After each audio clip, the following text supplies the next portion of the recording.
Jesus cleanses a leper. When Jesus came down from the mountain, great crowds followed him. And behold, a leper came to him and knelt before him, saying, Lord, if you will, you can make me clean. Lord, and Jesus stretched out his hand and touched him, saying, I will be clean. And immediately his leprosy was cleansed.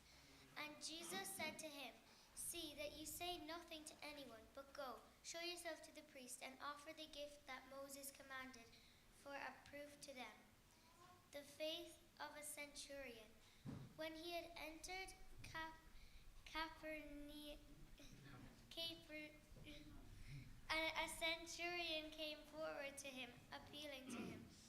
Lord, my servant is lying paralyzed at home, suffering terribly. And he said to him, I will come and heal him. But the centurion replied, Lord, I am not worthy to have you come under my roof, but only say the word and my servant will be healed. For I too am a man under authority, with soldiers under me. And I say to one, go, and he goes, and to another, come, and he comes. And to my servant, do this, and he does it. When Jesus heard this, he marveled and said to those who followed him, truly, I tell you, no one in Israel have I found such faith.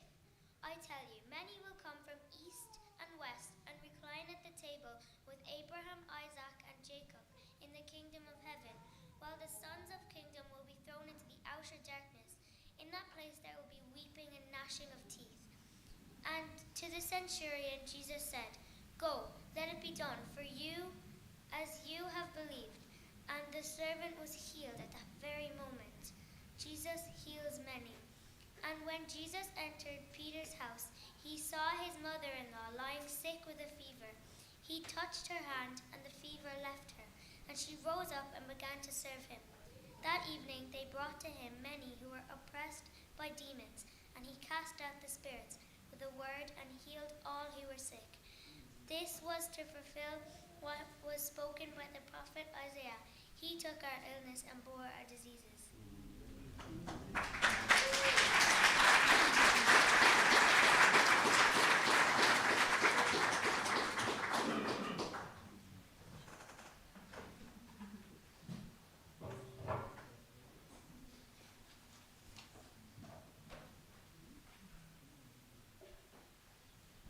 Thank you, Kyra. That was great. Weeping and gnashing of teeth doesn't sound so bad when it comes out of your mouth. So. 1, 2, 1, 2. Great stuff. So, good to see you all. My name is Stephen Lane. I'm one of the elders here in Calvary Cork, and it is my privilege to speak to you this morning. Mike is still away, so the elders are running the show, hopefully okay. And we are sort of starting not a new series, but we're finishing, Mark last week finished the Sermon on the Mount series, which was a fantastic look through what is one of the most famous sermons recorded for us.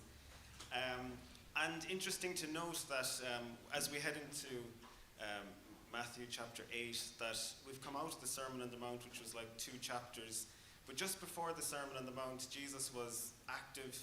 He was out on the front line, as it were, healing.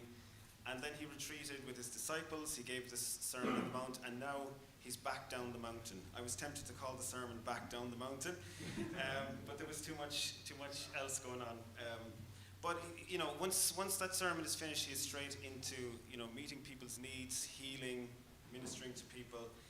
And in some ways, it gives us a picture of the Christian life, which is some action and some retreat. So, for example, we're here this morning, gathered together. We're not doing a whole pile, like we could be out in the community doing something, but there's definitely that part of the Christian life where we receive truth, we meditate on it, we hear God's word to us, and then we go back out onto the front line. So what you hear on a Sunday morning should have your arms and legs on it throughout the week. So hopefully that is something. And in this passage, which Kyra read so ably for us, we are brought up to, I think, up close to look at the nature of faith. And that's why I've called the title of the sermon this morning, Impressive Faith. And in particular, as we heard, the centurion and his faith, which impressed Jesus. And I think if something impresses Jesus, we kind of need to listen up and see And Jesus makes some noteworthy statements about faith throughout his ministry.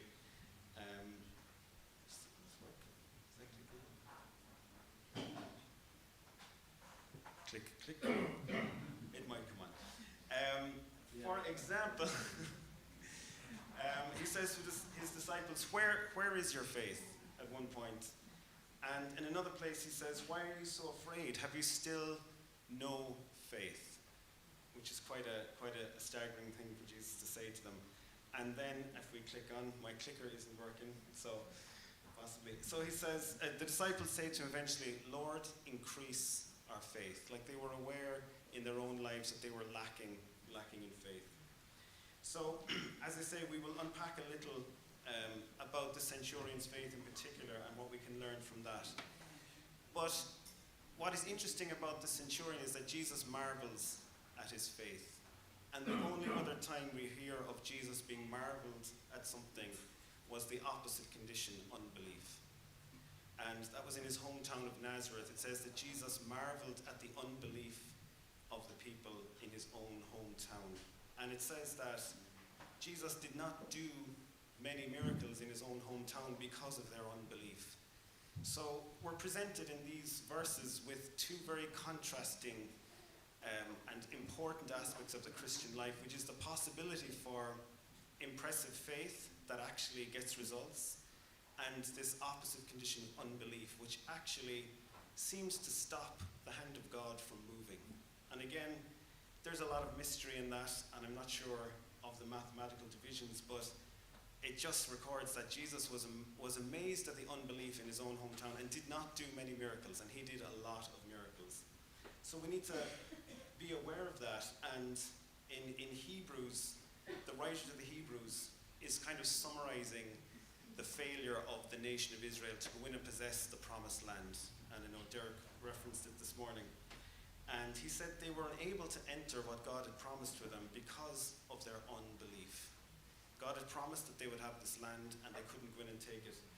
And we read that,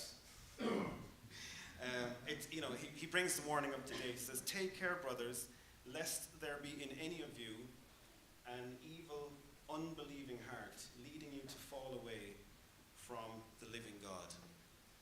And he says, brothers, like this is written to Christians, and it's kind of staggering to imagine how could we as believers develop an evil, unbelieving heart? Like, to me, that is kind of staggering. And I'm not sort of looking down on the nation of Israel. I mean, they heard there was giants and fortified cities. I think I would have been pretty spooked as well. I'm not saying I would have been a champion, but it's just recorded for us, that God had promised them something and they fell short of what God had promised for them. And there's that possibility in our own lives as well. I like how Oswald Chambers defines unbelief. He says, unbelief is a fretful, worrying, questioning, annoying, self-centered spirit. To believe is to stop all this and let God work. Sometimes we just need to let God work. As we'll discover with the centurion, he didn't do a whole pile. Okay? This is not a works-based sermon this morning. The centurion did very, very little, and he really impressed Jesus. But I just wanted to, by way of contrast, just highlight this condition of unbelief, which is something that we all need to be wary of. So the first healing that we read of before we look at the centurion is the leper.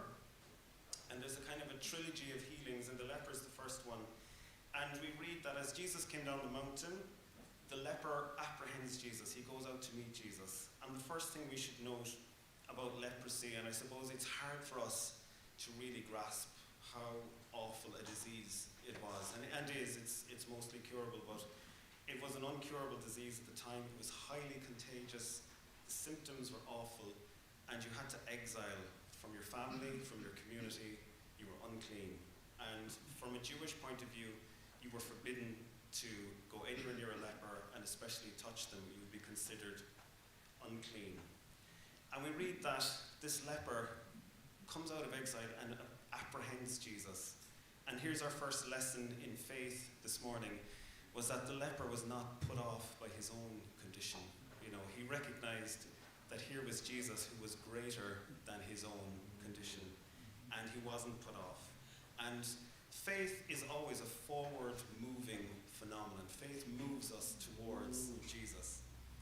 And he came out and he met Jesus, and he received his healing.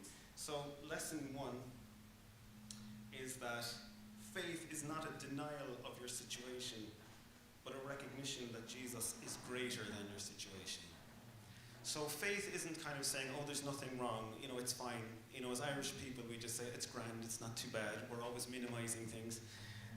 It's okay to say that your situation is really bad. Okay, sometimes, if you've lived long enough, you've been in situations that are just really bad. Okay, it's okay to acknowledge that this is a bad situation, but let the situation, let the condition, whatever you're going through, drive you towards Jesus, because that is what faith does. By contrast, we read that account of the disciples who were in the boat, the storm came, they were in a bad way, Jesus was actually with them, but they totally freaked out, and Jesus had to say to them, where is your faith? And Martin Lloyd-Jones makes the interesting point that faith is something that you need to activate and apply to your situation.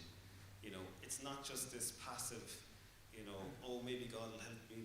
We have to actually pursue God and apply our faith to our own specific situations. And I think, referring back to the children of Israel, Caleb and Joshua had a different spirit.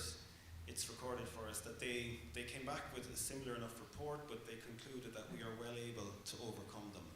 That was the difference with them, and they pressed on. In Romans 4:19, if I go on to the next verse, this is a great verse, speaking of Abraham's faith. It says, Abraham did not weaken in faith when he considered his own body, which was as good as dead. So the backdrop to that is that God had promised him children. Abraham was getting older. Biologically, it was getting less possible. But interestingly, Abraham did not weaken in faith. But it doesn't say, that he was in denial about his age. He said he considered his own body, which was as good as dead. And yet, he believed God. So, lesson 1 from the leper. Don't be put off by your condition, by your situation. Faith is pressing through and not being easily put off until you get the answer. And I think sometimes if I look back at my own life, when it comes to faith, I'm just put off too easily. You just give up. But faith is pressing through. Here is a parable from real life about not giving up until you get the answer and not being put off. It's a pedestrian crossing. I couldn't use the real pedestrian crossing for GDPR reasons, okay? But when we moved into our house about 10 years ago, sorry, I was at Liam's wedding last night, so excuse the voice. Actually, Siobhan, would you mind bringing down my water, actually? If you mind, if Siobhan is there. When we moved into our house about 10 years ago, we discovered pretty soon that the road beside our house was extremely busy. Really busy road, thank you, Siobhan. We've been practicing this all week. Sparkling, really? So the road beside our house, there's a small estate where we're in, there's about 23 houses, then there's a really busy road, and then the rest of civilization, and the school and the pub and the shop and everything. And to get across to school every morning, we had to cross this crazy road. Now there's a speed limit, but it's Ireland, so it's ignored. So I was saying to the residents, of the other 22 houses, most of whom were first-time buyers in 1971, I was like, oh, what's the story? Why is there not, most of them are going to mass every morning. They were like, no, we've tried for years. The council will not give us a pedestrian crossing. The stipulation is that you have to have 600 houses on one side of a road to get a pedestrian crossing. So I said, no, I'm not putting up with this.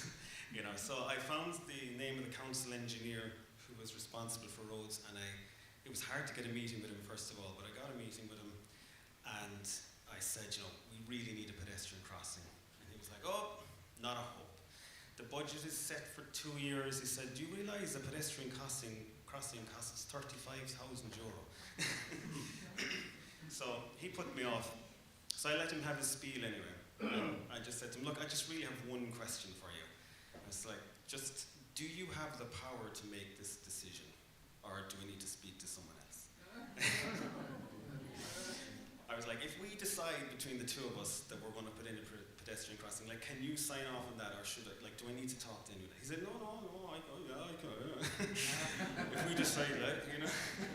So the north side blood running through me came to the fore. Anyway, look, I came at him, I said, look, seriously, like, I mean, I'm going to be up in your office, like, in about a year's time when somebody's been killed down at the road, you know. I was like, is that what it takes to get this done? You know, so, and I was like, look, I have a child with special needs. He's never going to be able to walk to school. And I just kept going on and on. And he was like, oh, he kind of faded slowly, you know. But I had to go in and he was like, oh, leave it with me. And I just really, really put it to him. So he took my number and I went downstairs. And by the time I'd walked to my car, the phone rang and he said, you have your pedestrian crossing. So, thank you. But, you know, you can be easily put off in life, you know. And I think so in the Christian life as well. There's definitely a quality in faith that just presses through and doesn't take no for an answer. So let's get on to the centurion and let's motor through. So as I said at the start, like, we should kind of take notice. This is the only time really where we see Jesus being really impressed. And we need to take note.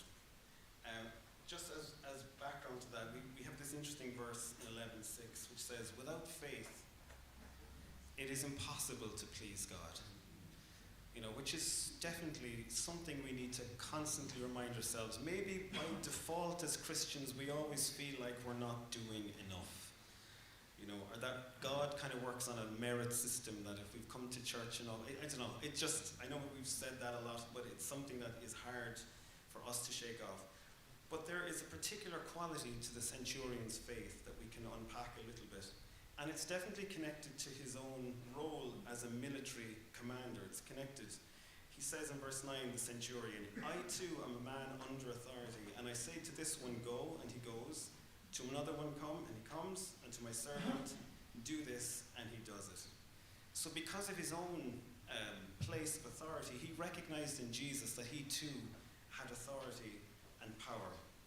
But let's look at, I've kind of isolated 4 things about the centurion that were behind this impressive faith. Number 1, he understood authority.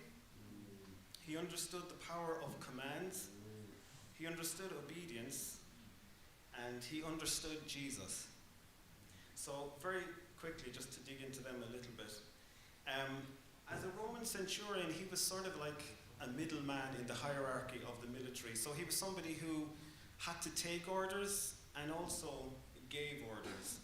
And he was aware, I suppose, of this sphere of authority that he had. His own authority was limited, but everything that was under his authority was in complete subjection.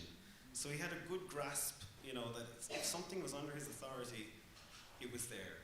And he recognized this in Jesus as well. He knew that sickness, for example, was in the sphere of Jesus' authority, and that the sickness would have to do what it was told if Jesus was on the scene.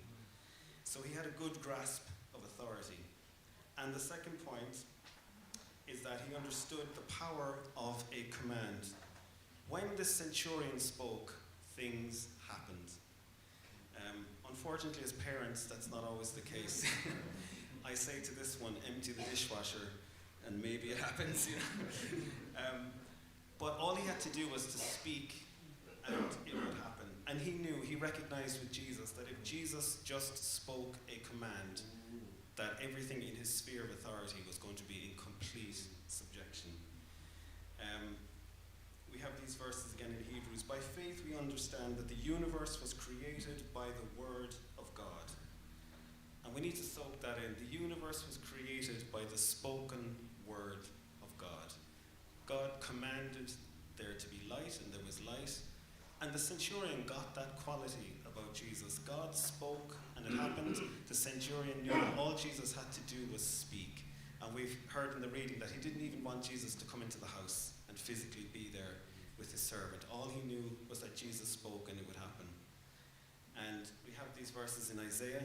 So shall the word be that goes forth from my mouth. It shall not return to me empty, but it shall accomplish that which I purpose and shall succeed in the thing for which I sent it.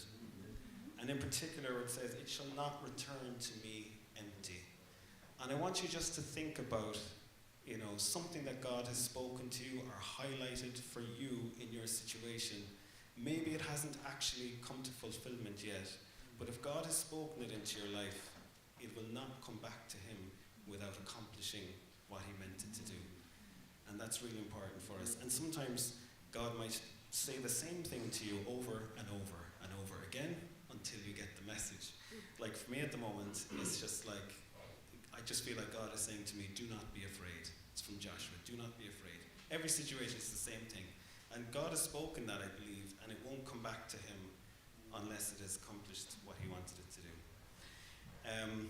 So the third point, the centurion also understood obedience. Now, obedience was a big deal, especially in the Roman army. Insubordination meant instant execution. Okay?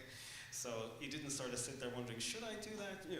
Okay, so in fairness, in most military armies to this day, insubordination is a dismissible offense because the whole integrity of an armed force depends on instant response to commands, or else lives are at risk, and so on. So, because of the centurion's understanding of this, he knew that all Jesus had to do was speak to the sickness, and it would have to obey, and it was gone. The final point then I think is important to note is that the centurion understood Jesus. And interesting to note that Jesus was misunderstood by his family. He was misunderstood by the religious establishment, and even his own disciples misunderstood him quite a lot. And yet I think part of the centurion's faith was that he understood what Jesus was about. He was a man of authority, a man of power, but also he understood that Jesus had great compassion. And he got Jesus' mission. Like he knew what he was there to do, and he knew what he was about. And I think quite often we misunderstand God, we misunderstand Jesus, and that sort of undermines our faith. So like all the centurion, like the first thing he did was to describe the condition of a servant, and Jesus was already moved. He said, yeah, I'll come and heal him. So the centurion got that Jesus was a man of compassion. Interestingly, the 4 qualities that the centurion possessed are not really popular virtues today. Authority, commands, obedience, Jesus. Authority, for example, is sort of in most people's minds an oppressive and damaging force rather than a power for good or shaping and forming influence. You've heard of driverless cars? Let me introduce you to a new concept that I heard about recently: teacherless classrooms. I was at a research conference recently, and there was one presenter, and he was really excited about this new project that was inspiring him in his own work.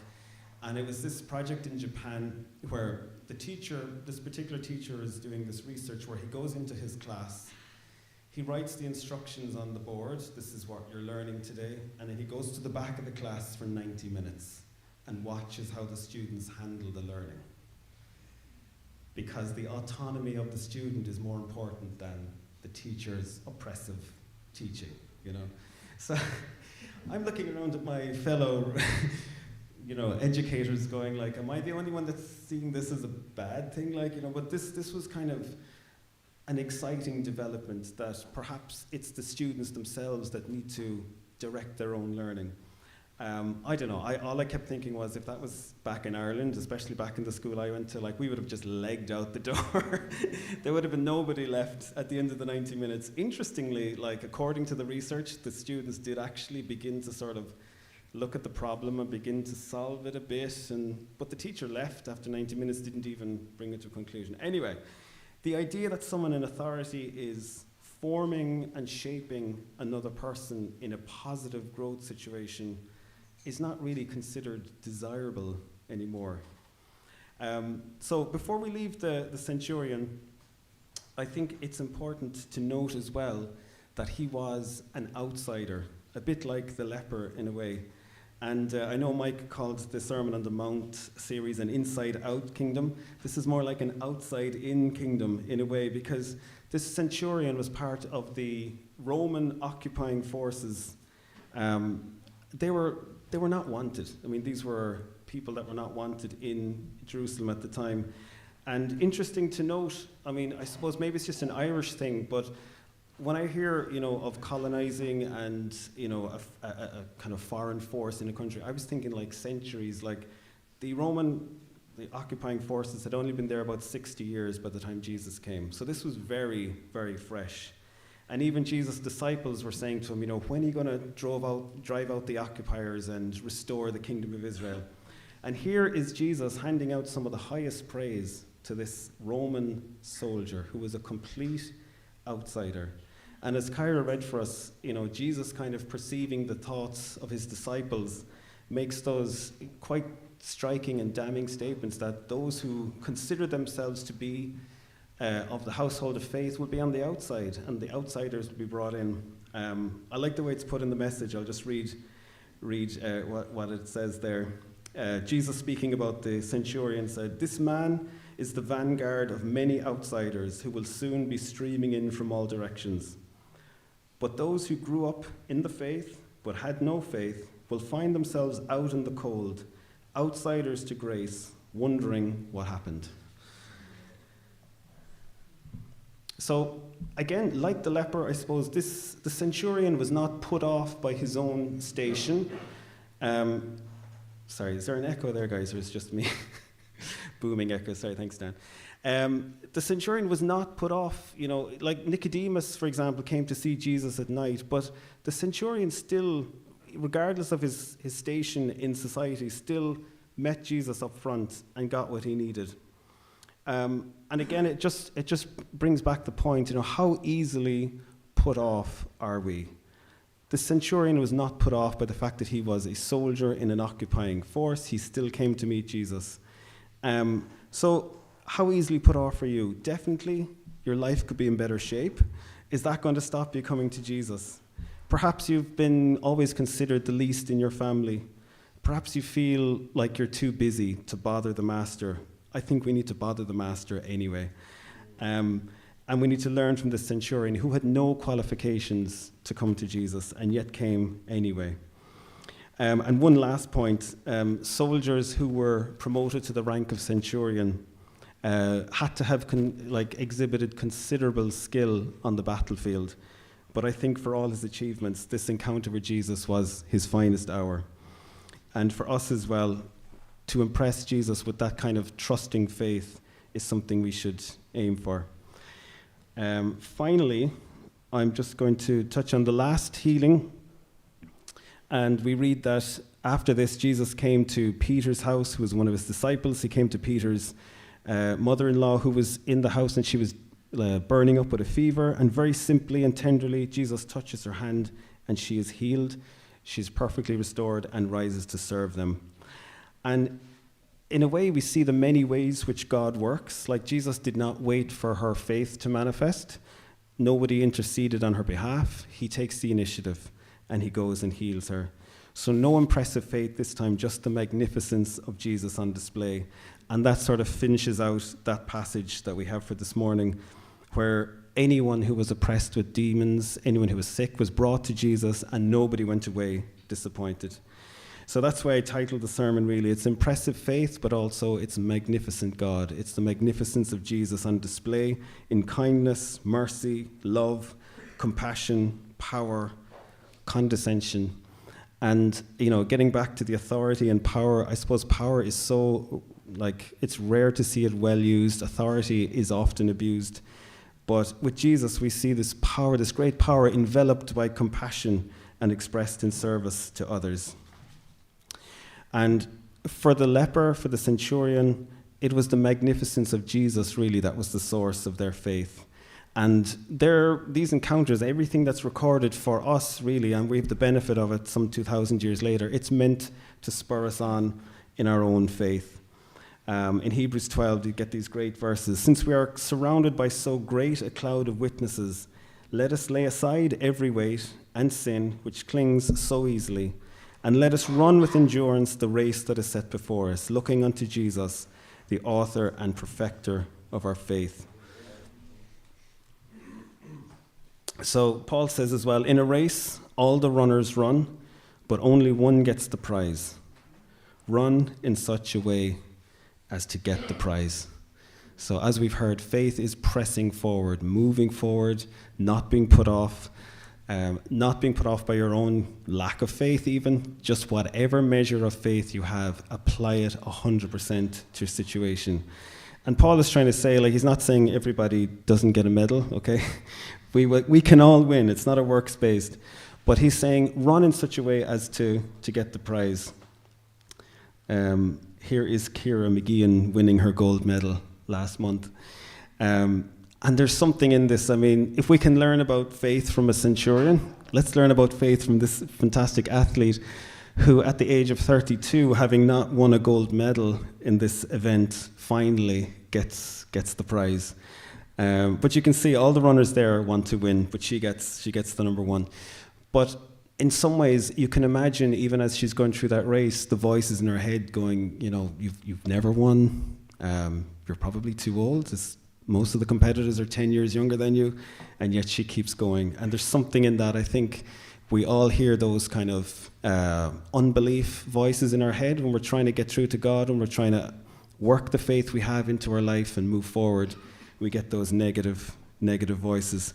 I can remember when I was doing my final exam in my degree, I had to play a recital of 30 minutes and hours and hours of practice. But interestingly, before the exam, when I knew all the notes, that wasn't the problem. My piano teacher, she just totally focused on psychology for about a whole hour, getting me into the right mindset to press on and get through this exam. And it was like preparing me for battle almost, but she was like, when you get over to the exam hall, do not talk to anyone, okay? Do not think about anything except the music. You have to focus entirely on the music. And she said, what will happen to you in the exams, if you hit one wrong note in your head, it'll begin to unravel, and that's all you'll focus on. But she said you need to recover quickly and move on. And I think there's something, easily we can fall apart to think in our faith, something happens, we're easily spooked. But I think we just need to keep moving, keep pressing on. So just one final point, and it's interesting to note that Jesus said to his disciples that you don't need massive faith even to move the mountains. He said you need faith the size of a... Yeah. But I think just to conclude and to recap on what I said, I think it's about applying the measure of faith we have to whatever situation we're in.